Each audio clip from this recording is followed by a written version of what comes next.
looking at organizationally was this very concept of new thought. And how do we consistently bring a new thought to the work that we do as an organization? How do we consistently bring a new thought to the work that we do as individuals and to our personal lives? We call ourselves New Thought because central to our spiritual philosophy is the power of our thought to co-create our life experience. And that if we wish to change our lives in any part, we must begin that process of change from the inside out. I wanted to share with you today one of my favorite Bible verses, and I do need to make it clear that while New Thought does use and look at the Bible, it is not the only sacred text that we turn to for wisdom and guidance and inspiration. We do not hold it above other sacred texts. We do not take it literally. New Thought is principle-based, not Bible-based. Yet, we don't throw the baby out with the bathwater. We recognize that there are powerful principles articulated in beautiful and inspiring ways. One such concept we find in Philippians 4:8. Finally, brothers and sisters, whatever is true, whatever is noble, whatever is right, whatever is pure, whatever is lovely, whatever is admirable, if anything is excellent or praiseworthy, think about such things. Think about such things. So reality check. Call to mind your last personal failure or your last personal mistake or accident. Call that to mind. What were you thinking on? What were you thinking on? When that happened, where did your thoughts go? Call to mind your last bit of bad news that you got or that you read. What did your thinking land on? What things did you think on? Call to mind your last relationship challenge. Where did your thoughts land? Were you thinking on what is lovely, what is true, what is kind, what is admirable, what is noble, what is pure, what is a good report? Or were you thinking on something else? Notice how I didn't ask you to raise your hand. For many of us, there is still a tremendous amount of improvement to be better guardians of what goes on in our minds, to more quickly recover from letting our mental energy, our thoughts land upon those things that do not serve us and do not help us to create the kind of life that we really want to create. Peace Pilgrim said, if you knew how powerful your thoughts are, you would never, that's a strong word, never. If you knew how powerful your thoughts are, you would never think a negative thought. Marianne Williamson said, you must learn a new way to think before you can master a new way to be. Simple, but I like that. You must learn a new way to think before you can master a new way to be. Why? 3 things. Number 1, because thought is formative. Say that with me. Thought is formative. Say it again. Thought is formative. I have a friend who's written a number of books, has appeared on a number of TED Talks, speaks all around the world. I don't know how many radio programs and interviews, scientists, Greg Braden has participated in. But one of the last things I remember hearing him talk about as a scientist, but as a deeply spiritual, mystical person as well, was how science has gotten quite a bit wrong over the years. And as a scientist, he's well positioned to speak to that. And he said science has basically made 2 wrong assumptions. They're beginning to clean up those assumptions, but the residual effect of those assumptions is still pretty strong. He said these are the two erroneous assumptions that science has made. Number one, that what appears around us as empty space isn't really empty. Science, for the longest time, looked at it as what appears as empty space is simply empty space. But that's a wrong assumption. It is not empty. It is dynamic. And the other faulty assumption, he says, that science has held on to for a long time, is that nothing within us can influence that seemingly empty space. The whole field of quantum science now is challenging that in saying that we absolutely do impact what was thought of as that empty space. What's fascinating is the mystical arm of some of the world's religions and spiritual traditions has always known this, but has not put it in the kind of language maybe that we put it in today. I was trying to find who to credit this piece to. I know you've probably heard it before. It's simple, but it's very, very powerful. It speaks about the progression of thought and why thought is so very, very important. But it's been attributed to so many different people that I'm not sure who to give credit to. Watch your thoughts. They become words. Think about that just for a moment. Watch your thoughts. They become words. Watch your words. They become actions. Watch your actions. They become your habits. Watch your habits. They become your character. Watch your character. It becomes your destiny. Progression. And if we trace it back, the starting point is watch your thoughts. Watch your thoughts. We have to first change the way we think before we can master a new way of being. Why? Number 2. Because everything is created twice. First in the mind, then in the outer. Everything that you and I bring forth is first thought about. A piece of music, I think about it before it can be made manifest. A beautiful meal, you think about it before it is made manifest. A new career, you think about it before it is made manifest. Everything is created twice. First in mind, and then in form. And so what that means is that if we don't like the forms that are showing up in our life, in our relationships, in our work, in our world at large, that we must begin to work at the level of thought and ask ourselves, what is it that I must hold or we must hold in consciousness firmly and solidly to manifest something different? Be ye transformed by the renewing of your mind. Be ye transformed by the renewing of your mind. The Buddha said all that we are is a result of our thoughts.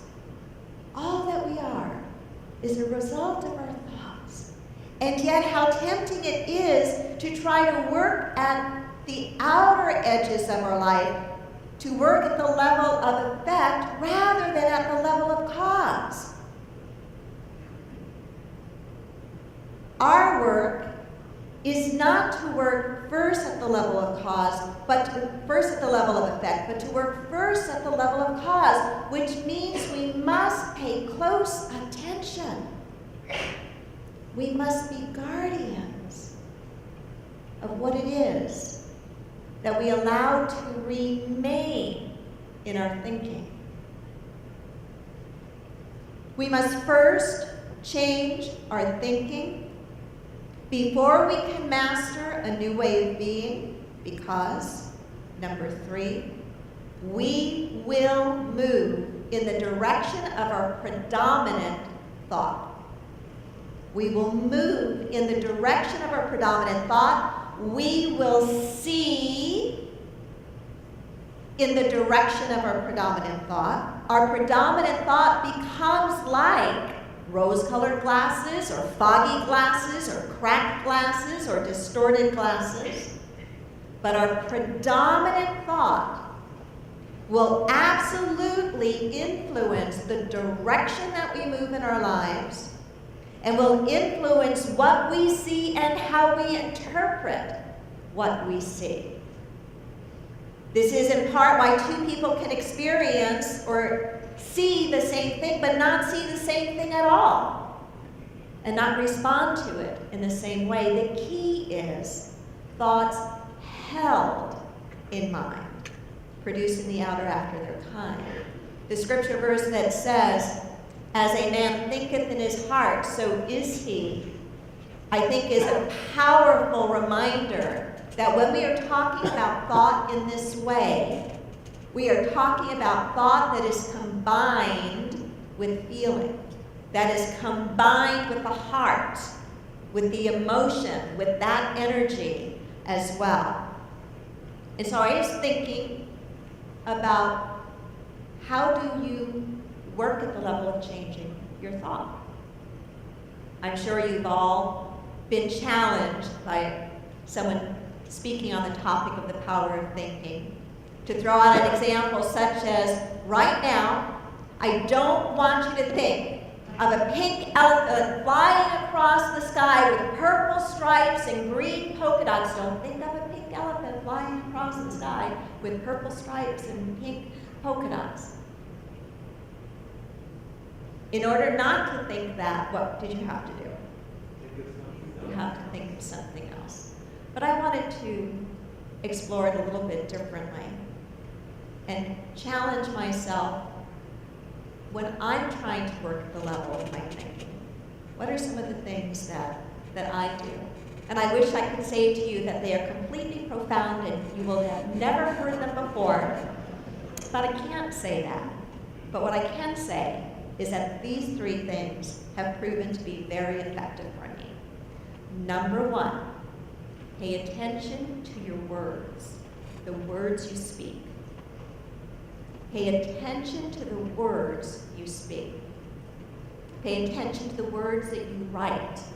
I think we're becoming a more writing culture as we seem to move away from the telephone for conversations and moving more into texting and email and so forth.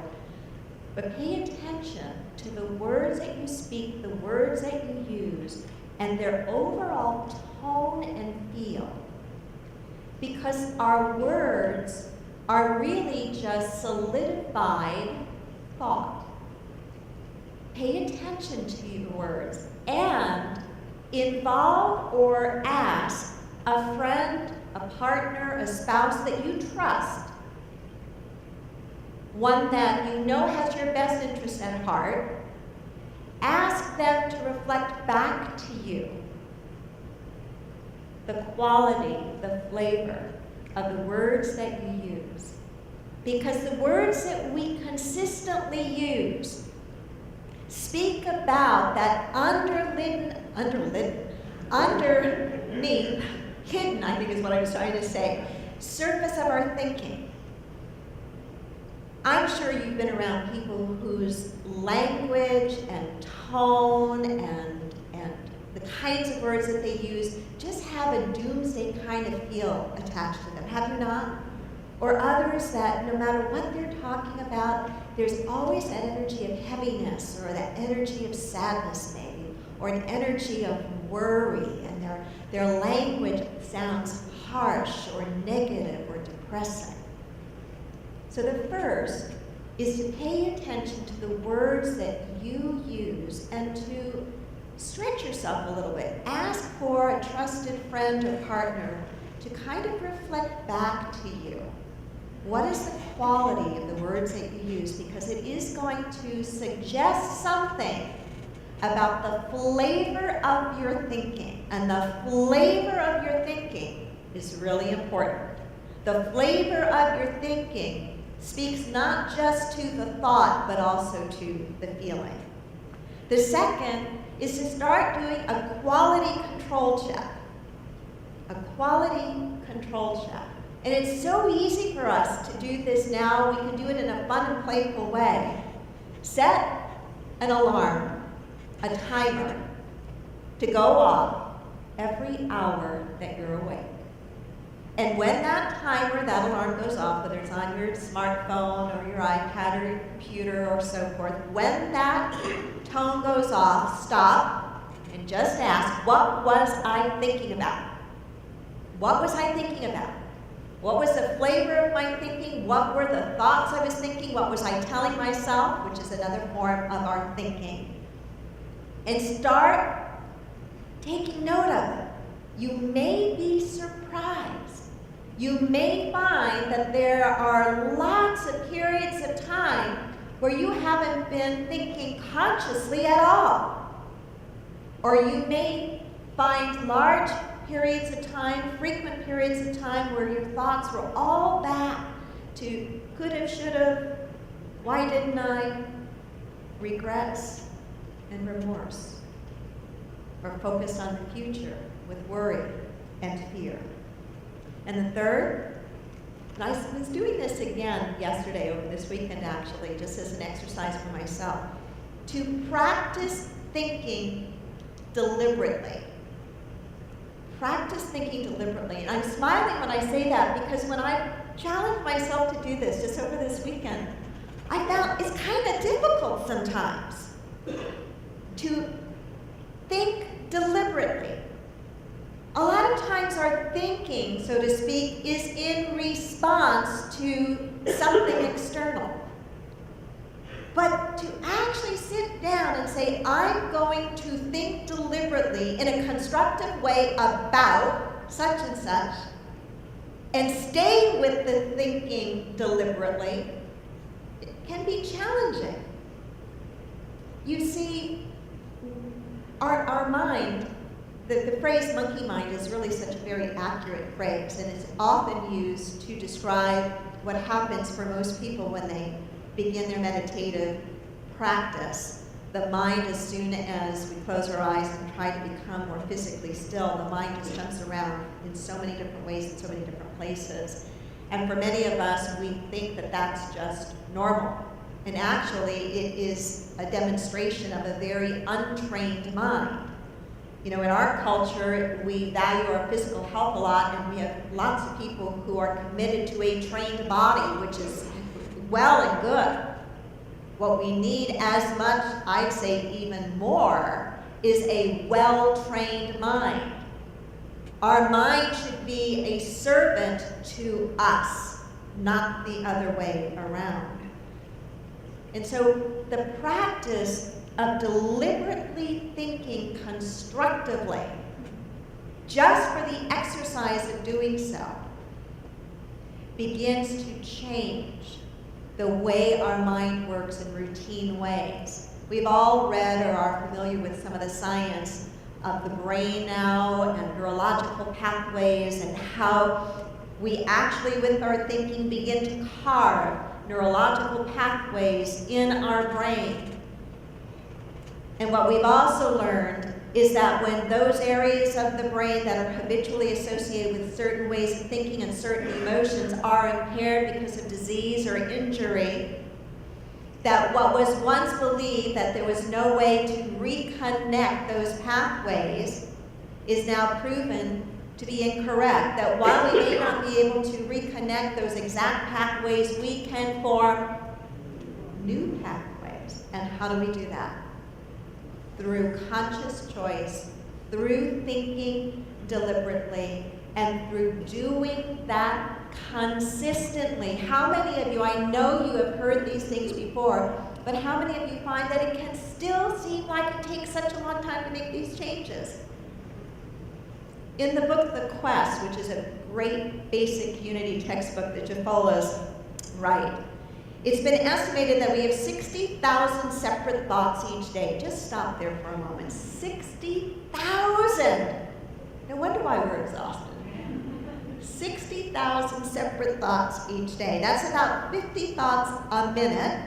How astounding. It shows that we have an incredible ability to process ideas. Yet what's even more astounding, I would say depressing, yet what's even more astounding is the fact that about 99% of today's thoughts are the same as yesterday's. No wonder it is so difficult for us to change our lives. And yet the truth is, we're really only just a thought away from doing that. We really are. But that thought has to be held consistently. I began by saying that we as leaders of the Association for Global New Thought have been challenging ourselves, what's the new thought that we need to be holding and thinking about? Our work in the world, the place of spiritual practice in the world. What is the new thought that we need to be bringing forward on real global issues, whether it's related to poverty, disease, or the environment, or injustice and violence all around the world? What is the new thought that we must hold there? What I do know is that when we are willing to challenge ourselves with questions such as that, and stay in the difficult place of waiting for a higher answer, a higher thought to emerge, it will eventually force its way into our individual or into our collective consciousness. Why? Because we are made in the image and after the likeness of the divine. It is the divine, it is that one presence, that one power that moves through each and every one of us, that has been at the forefront and been the cause of all evolutionary change that has happened on the planet. Why would we think that we're the end of it? We're not. But we have to make space for, time for, openness for that higher evolutionary thought to push its way into our consciousness so we can be in support of that.